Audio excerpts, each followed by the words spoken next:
This is the story of Nola, the river princess, and the man she loved, Temu. Nola was not like the daughters of men. She was born of the river, her spirit bound to the waters that flowed through the land. Her beauty was like sunlight dancing on waves, her voice like the song of the river at dawn.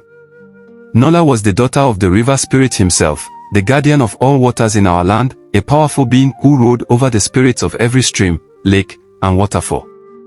Now, her father warned her many times, "Nola, child, mortals and spirits should never mix. Their hearts are fickle, their love, like dust in the wind." But Nola was young, and her heart was wild and free. She could not imagine love as anything but eternal, pure, and strong. And so it was that when she first saw Temu, her heart swelled with feelings she had never known. Temu was a simple fisherman, strong and kind, known for his laughter that rang across the river banks. Every morning, he would cast his nets in the river, his eyes bright with the hope of a good catch. Nola watched him from beneath the water, hiding just out of sight, enchanted by his presence. And soon, she could bear it no longer. One evening, as the sun was setting, Nola rose from the river, her form shimmering like moonlight upon water. When Temu saw her, he fell to his knees, for he knew she was no ordinary woman. Nola spoke to him, her voice soft as the evening breeze, and told him who she was, a princess of the river. Temu was captivated, and as their eyes met, a love blossomed between them, deep and powerful. But Temu was mortal, and for him to marry a spirit, Nola had to sacrifice her immortality, forsaking her place by her father's side. The river spirit was furious, but Nola was resolute. She chose love, chose to live as a mortal and share her life with Temu. With a heavy heart, her father gave his blessing, though he warned her, "Be wary, Nola. For a human heart is not bound by the same loyalty as ours."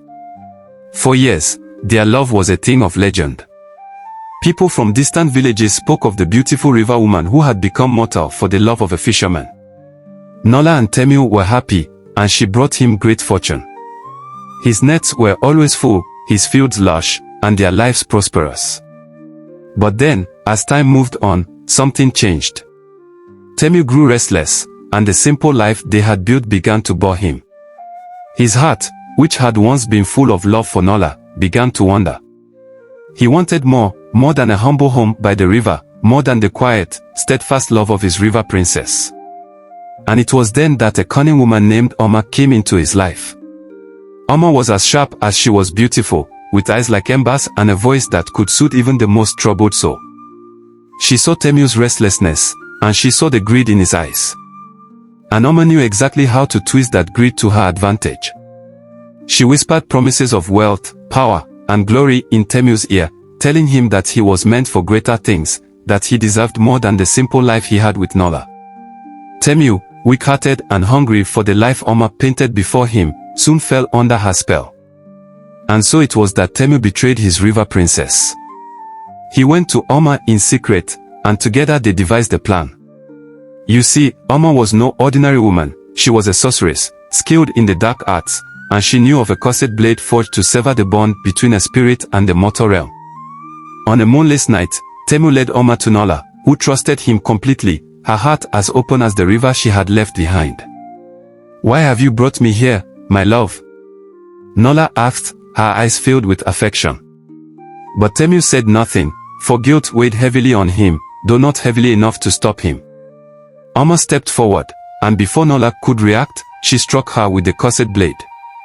Nola's cry rang out across the river banks, a sound so sorrowful that it broke the hearts of the spirits who heard it.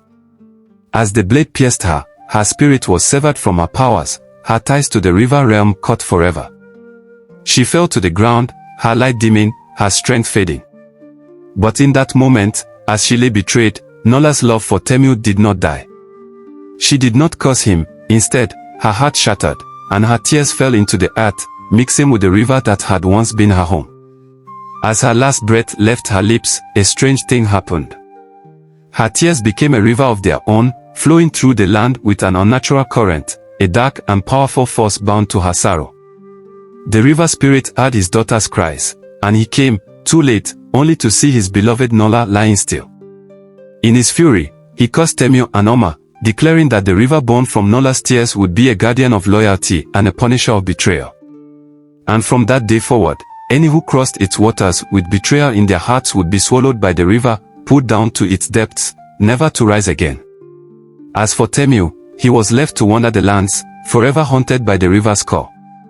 Every time he neared its banks, he heard Nola's voice, a soft and sorrowful whisper, calling to him. But he knew that if he answered, the river would take him, for betrayal has a price, one that no man can escape. And so, they say that to this day, if you walk along the river and listen closely, you may hear Nola's voice calling out in the night.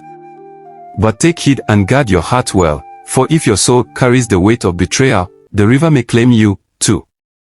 Thanks for watching this video. Kindly subscribe to this channel, like this video and drop your comment.